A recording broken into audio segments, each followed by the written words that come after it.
this chapter in One Piece was insane.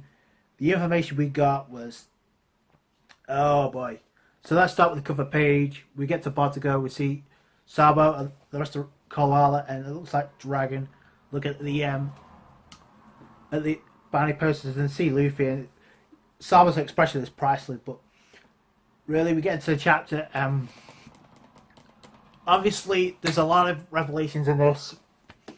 So we get to the start of the chapter. We get some insight from Nekomamushi and Yarashi about more about Wano and the real origin of the Poneglyphs.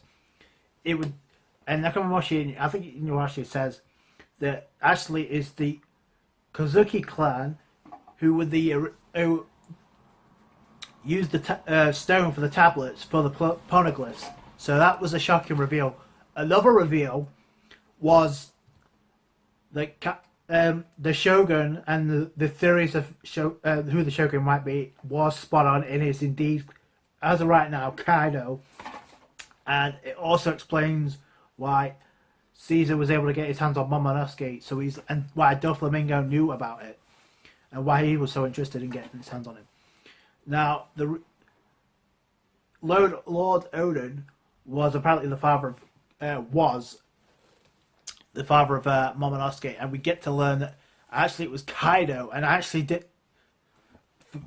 kind of called it during my live reaction, and apparently it was Kaido who executed Lord Odin. So I'm curious as to where Oda is heading with this, because we get hints of every fucking thing in this. I mean, from Goldie Roger and apparently Odin knew each other. I don't know if Odin was a subordinate of what they crossed paths at one another, but they definitely crossed paths at one point.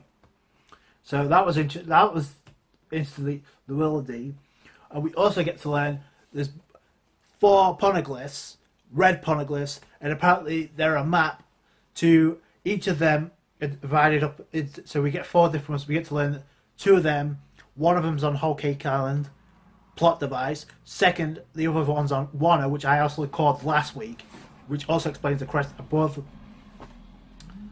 the crest that we saw above. We should have foreshadowed that anyway, but it's just nice to get. And apparently so we already saw 1, so there's another 2, and apparently they all combine into a map, and they point towards apparently Raftel, which is going to be the final arc. It was confirmed in this chapter as where One Piece is. So, but they also have to go and decipher all of the remaining red stone poneglyphs. So that was a huge bombshell in this chapter. I mean, literally. So it looks like they're still debating on which path to take. And actually, do they go to Big Mom or do they go to Kaido? I personally think they're going to split and go both ways to take less time. But my question is this. I mean, where do you go from here? Because there's a poneglyph each way, and Robin has to go either way because she's the only one at the Straw Hats that can decipher them. I think Nami could tell this was a map, but Robin's the only one, and Nekomamushi did warn Robin that by deciphering this, you will be a target. So, but I like Robin's expression where she said, "No, because I have invisible friends that will protect me." I like that because it's more faith in the Nakama. So, and plus, once Sanji rejoins the crew, that'll give the Straw Hats even more strength and more of a bond. So, and plus, we may get a new Nakama anyway. So, I know a lot of people don't like the fact that the Straw Hats were splitting up, but I think this is a strategic move, not only for the Straw Hats, but by Oda to cover 2 enormous arcs and 2 enormous plot devices and combine it into one. So one half you can, you know what I'm saying? Because apparently you got the Whole Cake Island. So unless Oda decides this is why he's picking the bits and pieces here of Wano, that's what it looks like to me. Unless he does that directly after, or he ties it in after Whole Cake Island, he's going to have to come up with a way to intertwine with one another. Otherwise, it's going to take more time. And we still got, like I said during the reaction, we still got the Blackbeard Pirates and the Revolutionaries. So how do you tie all that up without splitting the Straw Hats and covering both enormous arcs in one? I know it's like, but the crew wasn't technically together to begin with because Sanji went off to Whole Cake Island anyway. And we're guaranteed to get a new Nakama, whether it's Jinbei, whether it's a three-eyed girl, perhaps Purin. That's another speculation, but my God. I didn't even think Raftel was going to even mention until after Wano or Whole Cake Island. But now, it looks like they have to go to choose either both because that's where they need to go to both Whole Cake Island and Wano in order to decipher both of them in order to move on to Raftel. So that in itself is massive for the story. So I really think this is something that had to happen.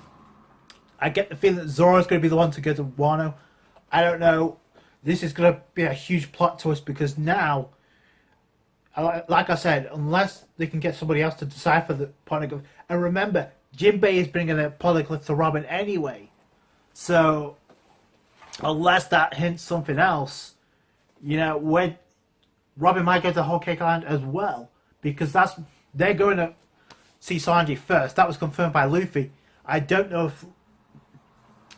if that's where Zoro's heading, but I mean, the Samurai may head to Wano. I think Law would as well, as Heart Pirates, and maybe even the Minks. Maybe.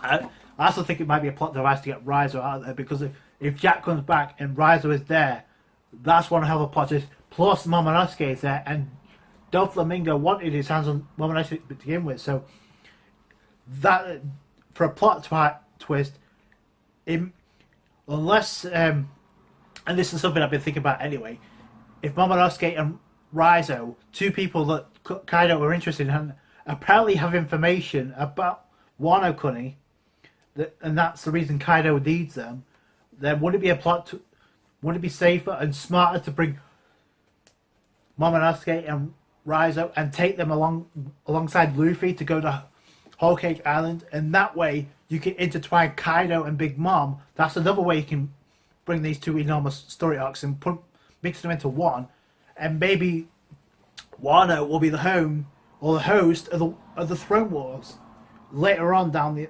road. That's another thing.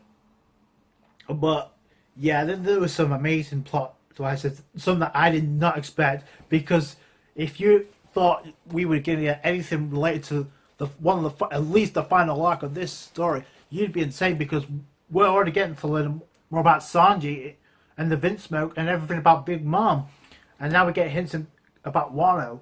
So to learn about the home site of the One Piece is huge title drop. But yeah, I mean, it's insane, and I don't know where we go from here other than the crew splitting up.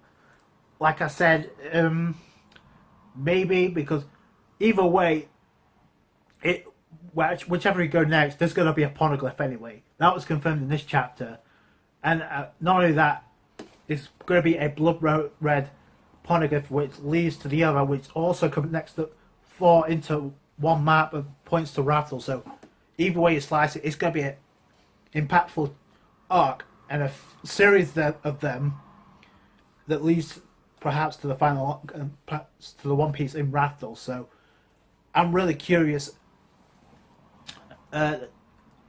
Yeah, anyway, that's going to do it for this review.